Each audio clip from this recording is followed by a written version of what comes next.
जय श्री कृष्ण। ओम नमो नारायण। जय भोलेनाथ। स्वागत है आप सभी का हमारे YouTube चैनल पर। आज की वीडियो में हम सुनाएंगे मौनी अमावस्या व्रत कथा। एक समय की बात है, कांचीपुर नाम के नगर में एक ब्राह्मण रहता था। उसका नाम देवस्वामी तथा उसकी पत्नी का नाम धनवती था। उसके 7 पुत्र तथा एक पुत्री थी। पुत्री का नाम गुणवती था। ब्राह्मण ने 7 पुत्रों का विवाह कर दिया था। अब उसने बेटी के लिए वर ढूंढने के लिए अपने सबसे बड़े पुत्र को भेजा। उसी दौरान किसी पंडित ने पुत्री की जन्म कुंडली देखी और बताया, सप्तपदी होते होते यह कन्या विधवा हो जाएगी। तब उस ब्राह्मण ने पंडित से पूछा, पुत्री के इस वैधव्य दोष का निवारण कैसे होगा? पंडित ने कहा, सोमा का पूजन करने से वैधव्य दोष दूर होगा। फिर सोमा का परिचय देते हुए उसने बताया, वह एक धोबिन है। उसका निवास स्थान सिंहल द्वीप है। उसे जैसे तैसे प्रसन्न करो और गुणवती के विवाह से पूर्व उसे यहाँ बुला लो। तब देवस्वामी का सबसे छोटा बेटा बहन को अपने साथ लेकर सिंहल द्वीप जाने के लिए सागर तट पर चला गया। सागर पार करने की चिंता में दोनों एक वृक्ष की छाया में बैठ गए। उस पेड़ पर एक घोंसले में गिद्ध का परिवार रहता था। उस समय घोंसले में सिर्फ गिद्ध के बच्चे थे। गिद्ध के बच्चे भाई बहन के क्रियाकलापों को देख रहे थे। सायंकाल के समय उन गिद्ध बच्चों की माँ आई तो उन्होंने भोजन नहीं किया। वह अपनी माँ से बोले, नीचे 2 प्राणी सुबह से भूखे प्यासे बैठे हैं।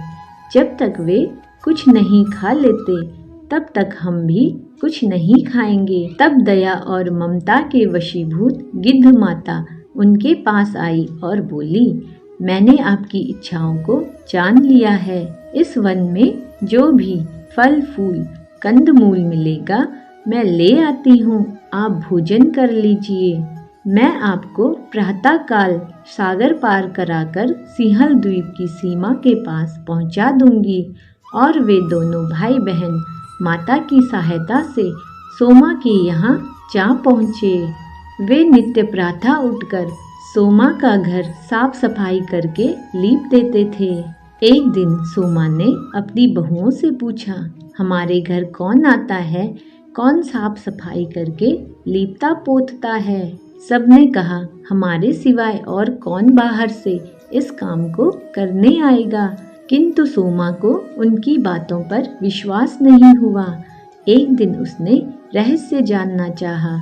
वह सारी रात जागी और सब कुछ प्रत्यक्ष देखकर जान गई। सोमा का उन भाई बहन से वार्तालाप हुआ।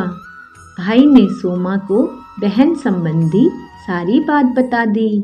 सोमा ने उनकी श्रम साधना तथा सेवा से प्रसन्न होकर उचित समय पर उनके घर पहुंचने का वचन देकर कन्या के वैधव्य दोष निवारण का आश्वासन दे दिया।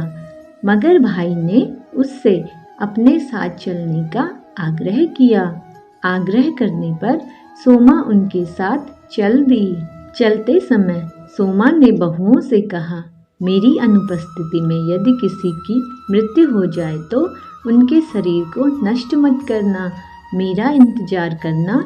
और फिर सोमा भाई बहन के साथ कांचीपुरी पहुंच गई। दूसरे दिन गुणवती के विवाह का कार्यक्रम तय हो गया। सप्तपदी होते ही उसका पति मर गया। सोमा ने तुरंत अपने संचित पुण्यों का फल गुणवती को प्रदान कर दिया। तुरंत ही उसका पति जीवित हो उठा। सोमा ने उन्हें आशीर्वाद देकर अपने घर चली गई। उधर गुणवती को पुण्य फल देने से सोमा के पुत्र जमाता तथा पति की मृत्यु हो गई। सोमा ने पुण्य फल संचित करने के लिए मार्ग में पीपल वृक्ष की छाया में विष्णु जी का पूजन करके 108 परिक्रमाएं की। इसके पूर्ण होने पर उसके परिवार के मृतक जन जीवित हो उठे। तभी से ऐसी मान्यता है कि यदि माघ अमावस्या के दिन मौन रहकर भगवान शिव और भगवान विष्णु की पूजा करते हैं तो मनुष्य को पुण्य की प्राप्ति होती है।